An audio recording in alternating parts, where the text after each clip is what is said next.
Bizning xato qayerda? Bir haftada 2 soat vaqt ajratayotganimizda, har kuni 6 soat vaqt ajratmayotganimizda.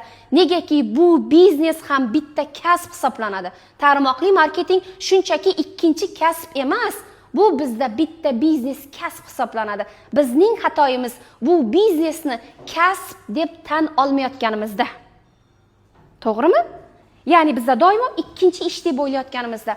Agar siz kompaniyangizni ikkinchi ish deb qabul qilayotgan bo'lsangiz, sizning pulingiz ham ikkinchi ish hisoblanadi.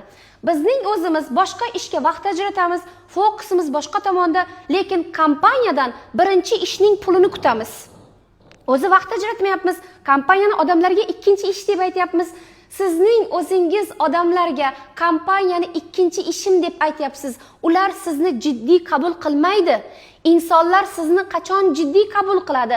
Qachonki bu biznes mening biznesim deb ayta olgan vaqtingizda va ko'rsata olgan vaqtingizda. O'zingiz ertalabdan kechqurungacha boshqa ish bilan mashg'ulsiz, lekin kompaniyani xayolingizda ishlayapsiz.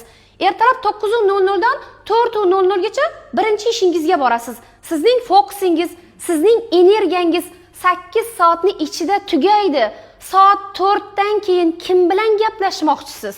Soat 4 dan keyin qanday kompaniya haqida gapirmoqchisiz? Soat 4 dan keyin kimga telefon qila olasiz? Siz kundalikli rejangizni, kundalikli energiyangizni birinchi ishingizga berib bo'ldingiz.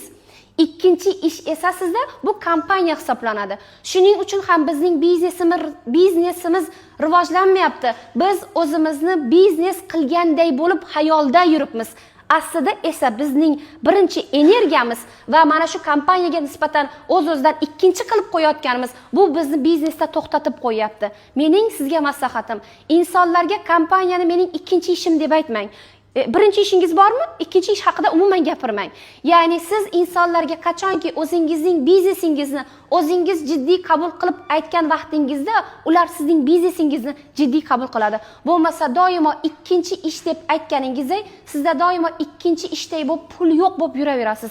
Negaki biznesga vaqt ajratgan vaqtingizda bu biznes bo'la oladi.